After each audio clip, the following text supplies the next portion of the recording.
The importance of black voters is front and center for candidates, and turnout is key and why they could have a major impact at the polls. Fox 46's Rochelle Metzger live at the Spectrum Center tonight, an early voting site. And Rochelle, you talked to one expert about why black people are hesitant to vote.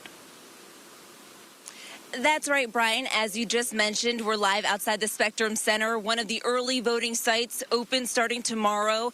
And for candidates, there is no path to victory without support from black voters. But with that, the challenge is getting voters out to the polls. To make a statement. Her message is clear. Andrea Batodier is serious about voting. This is too important to mess around and not take seriously.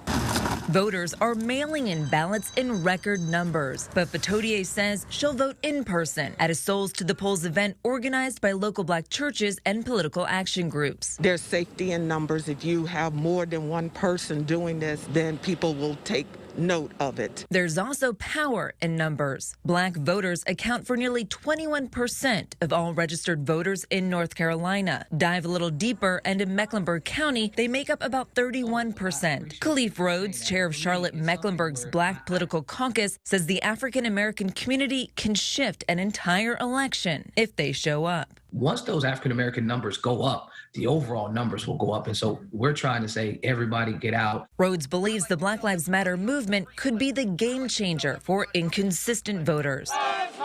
With the protests and the marches that have occurred based on social injustice, those are issues that now folks are directly connecting to their vote.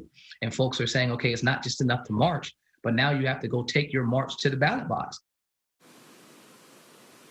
Batodier also says there was some confusion. There were mixed messages coming from the president when he spoke about voting twice. North Carolina leaders have addressed those concerns, saying you can vote safely and your vote will count. Live outside the Spectrum Center, I'm Rochelle Metzger, Fox 46.